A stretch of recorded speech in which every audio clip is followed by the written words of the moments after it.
you have heard the news this morning. I mean, what just happened about an hour ago, the airport was attacked. I did hear it. I did see a little bit about it. So that's one of the questions I have. What's going on in Kabul? So, so there was a major attack. Let me turn me. If I do this, hold on. Let me start over. If I do this, can you still hear me? Yeah. You can? Mhm. Okay. Okay. Then it won't ping my emails every 2 seconds. Okay. So this morning in Kabul, there was a major attack right outside of Abbey Gate. And Abbey Gate is the only gate where Afghans are allowed to go through. There's only one gate, and they're not obviously being allowed to go through, or else we'd have full planes, period. So are the planes essentially like leaving without passengers? You can't, hold on, I can't hear you. Okay, it doesn't work. Let me close, sorry, let me just close email because it's, okay. Can you hear me now? Okay. Are the planes essentially leaving without passengers? Yes, I mean, they're What the leaving. hell? Yeah, these planes are leaving half full, quarter full. You know, I don't know how many have been full other than one recently that was essentially unfull, and they realized how bad the optics were of that were, because so many have already left half full, that they just got everybody on. Like they just like, but it's not, we don't have a problem because we can't get planes. Like we have offers of charter flights from all over, people giving us offers that they will pay for an entire flight, you know? Right. And we're like, doesn't do us any good right now in this stage to have a plane. We can't get passengers that are called to board through the gate. And I'm livid. So are there any options? And if so, what might they be? I think that this is the quietest that things have been, because everybody's in a holding pattern to see what happens. Who perpetrated the attack? I don't think that they're saying it yet. I don't know if anybody yet has claimed it. Probably ISIS. There's been rumors of attacks for the last few days. Everybody was expecting something to happen, but right. I mean, we're what, in day 12 now. We've all been hoping that, you know, we needed today. What we needed was today. We had plans, we had planes, we had a big, you know, support that we just got to get more people onto planes, and we needed today.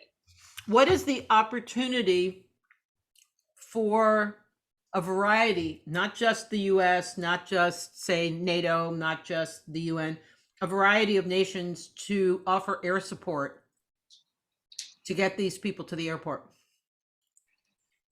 I don't think anybody has the capacity to do that now. I think that the solution is, you know, well, one, we have to wait and see what happens at the airport. Are the Americans, because I believe 3 US soldiers were killed in this attack. Oh, nice. Now they're going to be pissed. Exactly. And that's going to mean that, well, we're not going to risk our lives to just keep an airport open. It were mass casualties. So we're still confirming. I have 2 cyclists missing. I have other people that are missing the people they were shepherding through.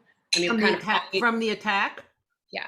Oh, shit. We don't know yet. We just don't know. I mean, the problem is that people have been spending days standing outside the gate. And so how do they keep their phones charged? How do we reach them to get into this? And so right now, the hope, I knew that the battery was dead. I've been trying to shepherd them through for 12 hours, trying to get the guards to let them onto a plane that they were told to board and left already now.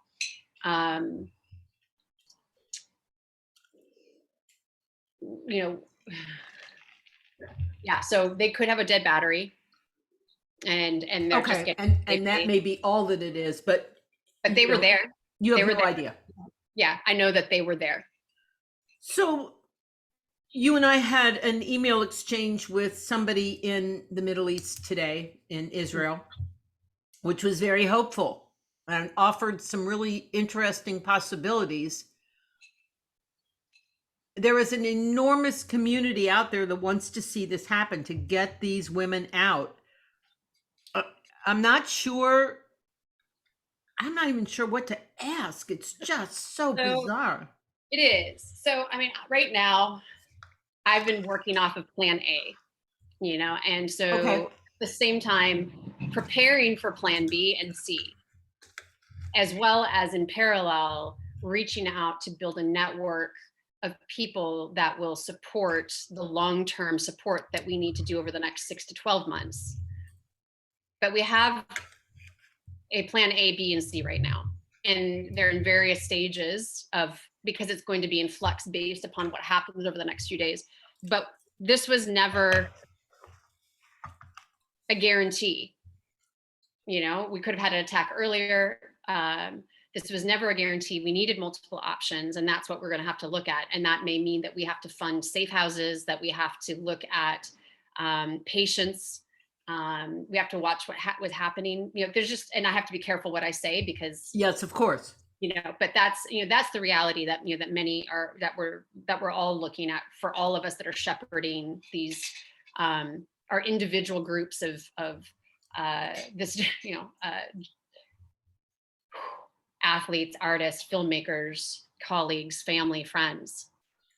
All right. I mean, how many people are you at this moment trying to shepherd out of there? Approximately. Me personally, 200. How many have, all right, and this is going to be the number I think that are going to shock people. How many have gotten out? Well, then we put it this way. There's 400 on our list of athletes and some key family members. 25 in 12 days. Yeah, and that's a pretty pathetic number. Yeah. And multiple people, we've been working on this for 12 days, since this started. There's this renegade rebellion of people connected through the technology, that is independent filmmakers, producers, nonprofit activists, lawyers, that literally have created the system in which we are the only ones getting the Afghans through the airport. And we're all over the world. And most of us didn't know each other before, or we kind of knew each other. We're all connected, and we're sharing information that we are creating the plan as we go. There was no plan in place. So we literally created this from scratch. And several people have said, this is a testament to the power of documentary filmmakers, because just producers get shit done. Right. But it is, we've had 12 days that we could have been putting bodies on planes. Who knew? And we had to fight and beg and plead to get our lists onto State Department manifests, German embassy manifests, Canadian embassy manifests, all the people who would be evacuating through those channels. And we fought, and we built databases totally out of scratch. We didn't have these databases. We have, I literally have 10 people who called me today or messaged me today from another province that weren't on our list, that are cyclists, but I don't have direct contact to them. I don't have their phone numbers. So, we're building these databases. We're pleading, getting them on. We get them onto multiple manifests. Then we start sharing information with each other. And then finally we get these planes, and finally they're going to allow Afghans on these planes, because up until 2 days ago, it was almost 99% Americans and American passport holders. This evacuation is not about evacuating Afghans. Right. Well, they say it is, but it's not. No, it isn't. they say it is, but they say it in I'm on the signal threads that make it very clear. There's no support, there's no support for getting Afghans through. We should not have to have a team that we put together of 15 people all over the world in different time zones, shepherding one family through a gate just because we can't get them past the guards. The British and the American Army guard that gate, and they are not evacuating Afghans. They are blockading Afghans. This is supposed to be an evacuation. Right. And we have people on State Department lists, and we have charter flights waiting for them on the other side that are taking them to countries that are accepting them temporarily while we can process visas, like Uganda and Ukraine, Northern Macedonia, all willing to accept the planes. And the British Army won't let them through the gate, and then the American Army after that tries to get them to go back. We've had an Afghan she started the first bike club for girls in Afghanistan, and we got her out. It took 20 hours on a phone, herding her through the process, begging. She stood in a trench of sewer water in front of the British soldiers up on the wall, begging them just to look at her documents so that she can prove that she has a flight, because she did. And they laughed at her. The British Army laughed at her as she's standing in sewer water. We're humiliating them. We're traumatizing them needlessly. It is revolting to an extent that I don't even have a vocabulary anymore that can represent the depth of my anger and my disappointment. I mean, just devastation. And this attack today could have been, maybe, I don't know if it could have been prevented, but you have a huge target when you have people that are not moving from in front of that gate. Right. We knew that there was terror attack reports. We knew that there threat of them. And still, we don't let women get through the gate. And it's not just about the women. We don't let anyone get through the gate. I'm just thinking about the girls that I was shepherding. Sure. So for those who are just joining this, and I have not made a decision as to whether this might be a standalone show. I am seriously considering uploading this to a different platform. I mean, my regular podcast, but I think I want people to see it, because between you and me, and we are in contact every single day, all day long.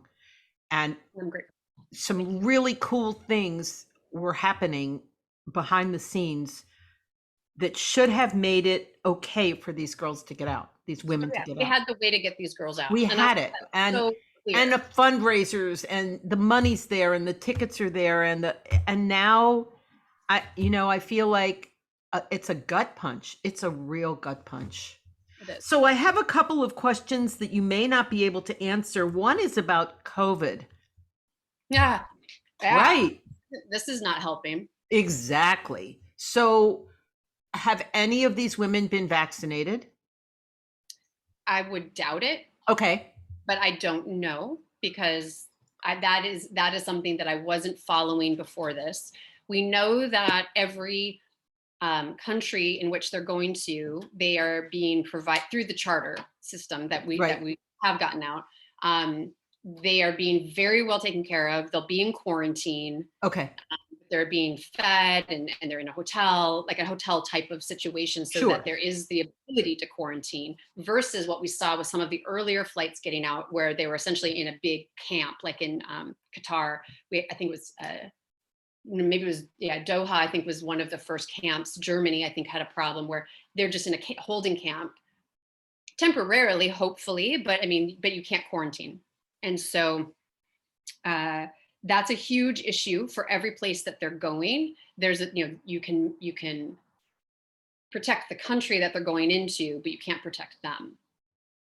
Right. Right. Okay. So we don't know about that. The other question I had about just some background stuff is funding. Now there is the Fundly campaign that was set up. You set it up, I think. I did.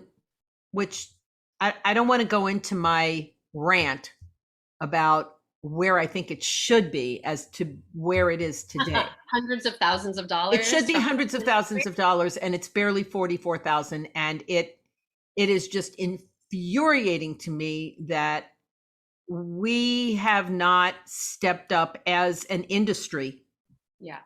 to support this. You know, we will send hundreds of thousands of dollars worth of equipment and apparel and all kinds of stuff to the Olympics for a team of, I don't know, 16 riders, 20, whatever in the hell it was. And here we have a humanitarian issue that is so distressing on so many levels. And I can't say I know what the industry is or isn't doing. They're not supporting this particular resettlement and evacuation fund. No, and it's like, so there was a post. In fact, I was trying to find it. So I don't know who sent it or who posted it on Instagram, but they reposted a tweet that I had put out, which was that I want people to understand the humiliation that we put Afghans through. This was unnecessary, and this is an abject failure, no matter how many we get out. That was the tweet that I put up. Okay. And then they reposted it, and the comment just sums up what you just said. Somebody else wrote then underneath it, I won't forget how the big bike brands used Afghanistan as a marketing backdrop and then just looked the other way and covered their ears when they were asked to give back just a little. Shameful. It is shameful. I mean, yeah. Okay. So enough said about that right now. All right. That's the longer I term. know that, you know, you and I are going to have more conversation today away from the microphone. We have, and just to give people an idea of the kind of work we've been doing, Wall Street Journal, National Geographic, Bicycle Retailer, NPR's The World, all of these people have an interest. Yeah. So what can we do now? Because it's now. It isn't going to be a week from now, a month from now. It's now. What can we do? Where can we help? And how can people get involved somehow? If it's just if it's money, I think people will open their wallets. But is there anything else? So there's a couple things. I mean, we're kind of back to some of the advocacy things. One, yes, money, because we need to keep these people safe that we have pledged our help to. So we have a moral obligation to help these young athletes. And that does not mean just an evacuation. Most of the evacuation costs are covered. It's the planes are free for Afghans. It's about, they're not, I mean, not free overall, but the planes are not the issue. We can get planes, or we can fundraise and find that if we needed to in the future. Right now, we need to have a fund that is going to allow us to support Afghans in the next stages. Yes, we've had evacuation costs and we will continue to, but the long term is so important right now, because right now people give a shit, but in a month they are not going to. And then we are stuck not being able to support, even though we are still doing the work. I have committed to working on this for the next 6 to 12 months full time. So that is that's the specific need, because they don't just deserve to be evacuated, they deserve to be resettled. And it's really important, I think, for everyone to understand and really put themselves into their shoes of the Afghan banks were closed last week. Right. So we need to understand, imagine if you don't have a credit card, because credit cards are not the normal thing. You have no access to your banks, they're shut. You have the cash that you have on you right now in your home. So unless you're someone who shoves the money under the mattress, that's the only money that you are now expected to leave your life behind, and you get one bag. So you have to rebuild a life with no access to your funds, one bag of your belongings, you will probably never get to come back for any of the others. And then you're supposed to go to Western countries or other countries. It doesn't matter which country, it doesn't matter how cheap it is. Your money doesn't last. And so I need people to really understand that if we are not abandoning them, it's not just a physical abandonment, it is an emotional abandonment. We need to be helping with mental health and trauma support as we are able to get them out, because they've lived through so much already, but now they're dealing with the humiliation of this evacuation, a humiliating process that they're subjected to.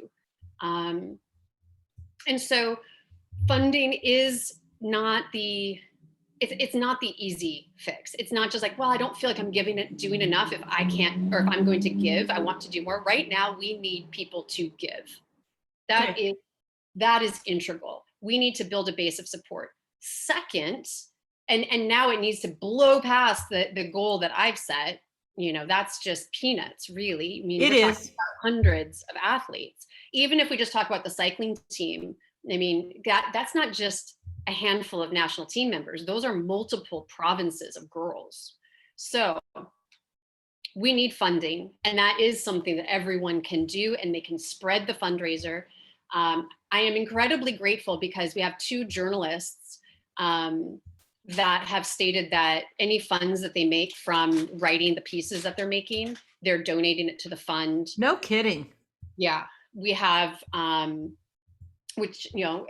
we have Cyclista Zine has stood up as the epitome of support in the cycling industry. But they are social justice. They are intersectional feminism. They are trying to upend the traditional big bike brand model of communication. And they've been so supportive, and they're also giving proceeds from the most recent zine. 25% of the most recent zine will go to the fund. Hey, Dad, we're recording. Hi, Devin. Thank you. Stop making my crisps. I saw you duck in and duck out. Okay, we'll leave. You can take the crisps with you.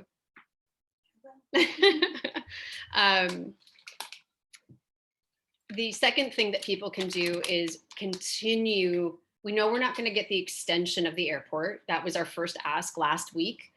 We can continue to build the political will to take refugees. We need this country and every country to have a citizen kind of, just like the political will when we are doing outreach for elections. We need that same energy to continue to put pressure on senators, congressmen, local leaders, national leaders. If you're in Britain, the MPs. We are talking at very high levels with people about our girls, but if we're talking to a minister in Britain, or we're talking to a congressman, or a senator here in the US, they need to have the political will. They need to see the political will of the people so that they will move the way we need them to move.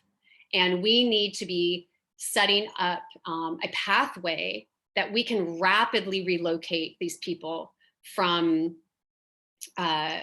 the third party countries, kind of these transit countries where we're getting them to. Britain, for example, has pledged 20,000, that they would accept 20,000, but that's over 5 years. They'll never make it. They're expecting people to forget. We need the support of people posting on social media, writing about. We definitely need more media. We need media that is educated about Afghanistan in the situation, and that is cognizant of trying to get Afghan voices involved as much as they can. Not trying to reach out to those who are right now in the midst of things, because the emotional labor is too much. But certainly there are Afghan experts, and others that they can get to inform their reporting if they need it, that are all around the world, and we can amplify. We need to What is the next step after that? I mean, after that, it's really, then it's the stuff that we're gonna get to that people want to offer, but we cannot even comprehend right now, which is like, we'd host someone, or we have a house, or, you know, I'm getting tons of that. And thank you to everyone who is making those offers. That is so far off my radar right now. For my particular group of Afghans that we're trying to work with. There are others that are maybe at different stages because they have groups of Afghans that have already gotten out, but not really. You know, one of the things that people may not understand is there is a history of in Afghanistan. And understanding the history of the country might inform what's going on now a little bit. Can you back that up a little bit? To which end do you mean? Well, in terms of history and culture? To the fact that go back to maybe the 70s and 80s and whenever women were walking free. Mm-hmm. And now they're looking at going back to something that is so, if you really think about it, it's so arcane. It's something that makes no sense to modern women like you and me. It's like it's a I don't know if I lived in Texas or Alabama where they're putting bounties on abortions. It's pretty similar. Oh, well, no, there's a good point. Okay, I'll have to concede that point. Very good. Yeah. Very good.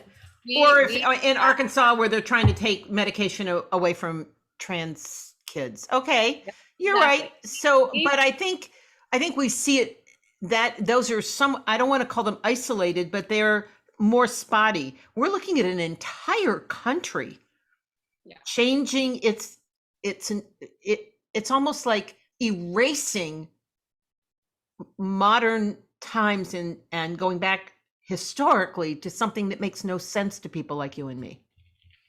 You know, what I see is that, you know, this comes under, you know, this ongoing battle that we do have in our country. And I think it's important for everyone to consider that point of, we are putting bounties on women having choice over their own bodies and dictating what they can and cannot do. We do not prosecute rapists. We do not protect the choice of women.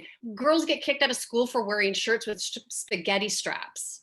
You know, it's ridiculous. And now what we see is in Afghanistan, to go back to your original question of what is that ebb and flow of the arc of time. Yes, Afghanistan, their youth right now, this generation that has come up in the last 20 years proves what Afghanistan really is, because this is what it was. You know, Afghanistan was, you know, a society in the 60s and 70s with hippies. It was a tourist destination. It had fashion designers. Young women and men went to school side by side. Women were in med school. You know, they were activists. You know, women were key to the activist movement when the Russians came in.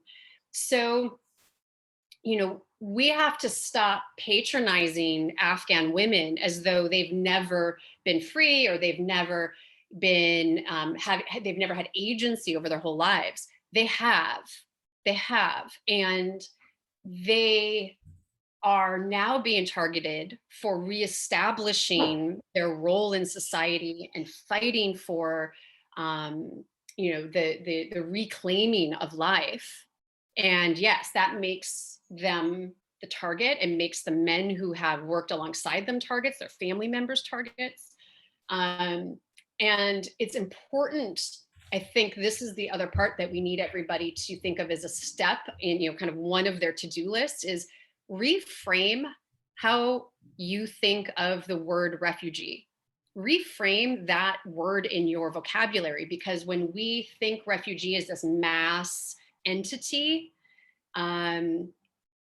it's overwhelming and it's dehumanizing, and it takes away the identity of the individuals. But we also think of automatically, oh, those poor people, you know, pleading and often, dust covered because they've been out for days and, with one bag and, yes, because they're being forced to flee, but you and I would look exactly the same if we were put into that position. And we have this problem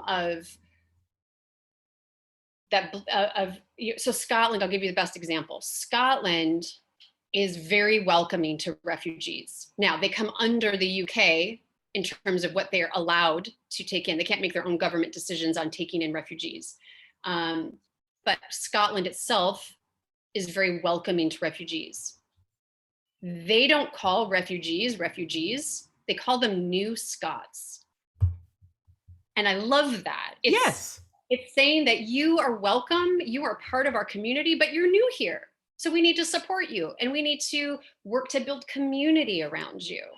And every Afghan that's fleeing, every Afghan on my list and the list of all these amazing people who have been fighting to get their connection, their network out, all of them are going to need us to think of them as just new to the community, not fleeing persecution, but new to the community, and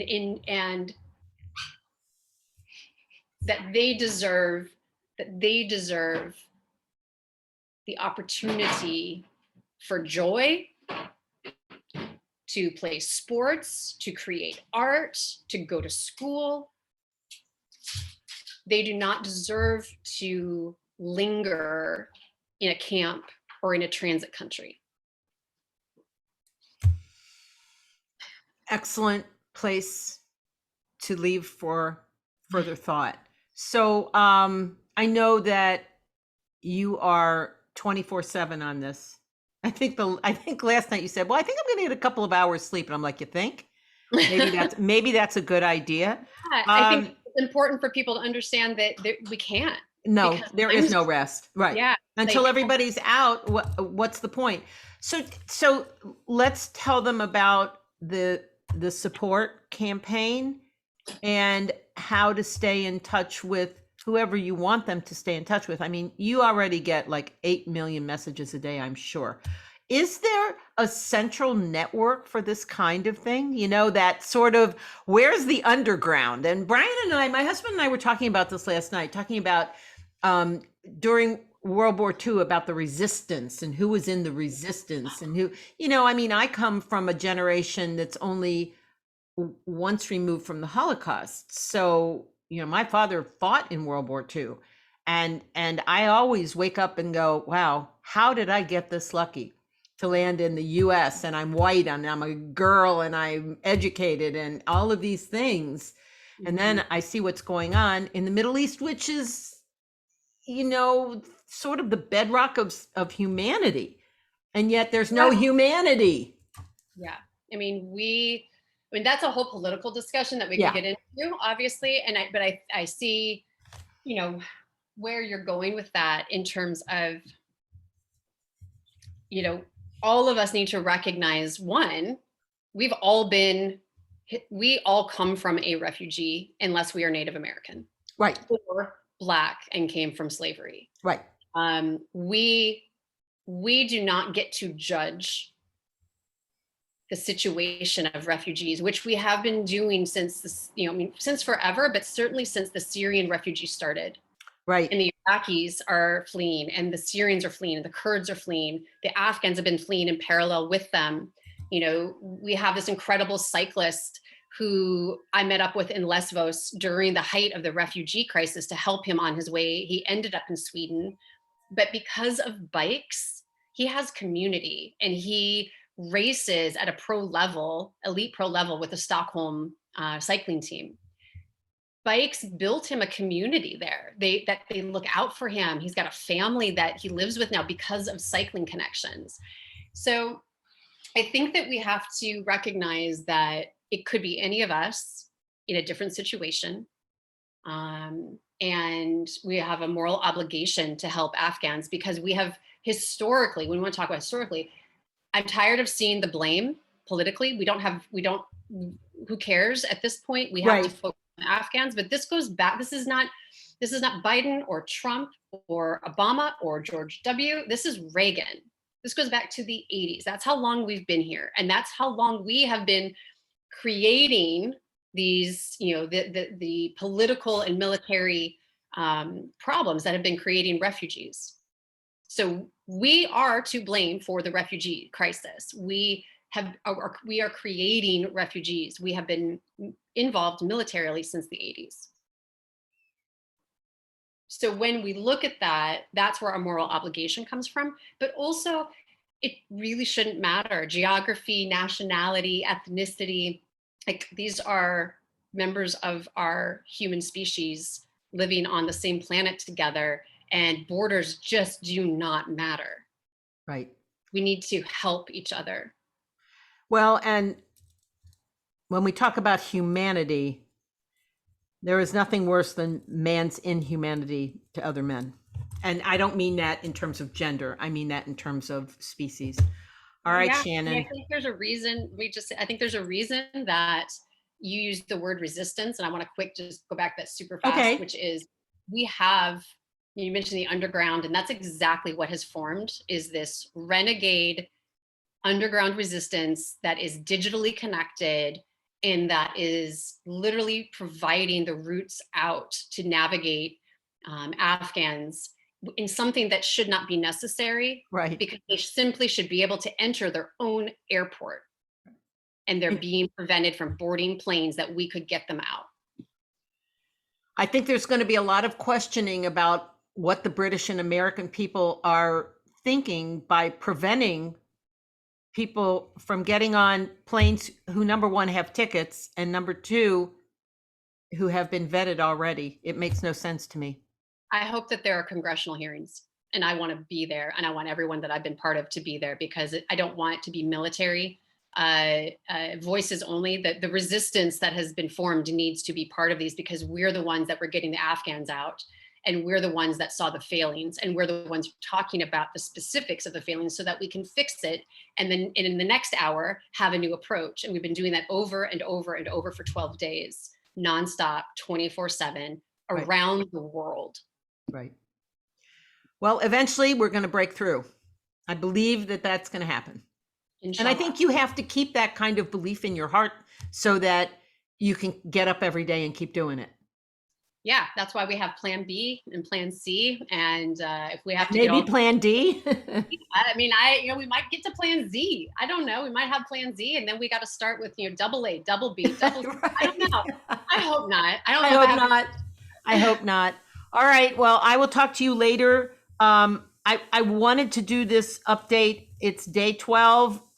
Let's do another one in a week or so, and let's hope we have a better result. Inshallah. All right. Thank you. Talk soon. Appreciate you.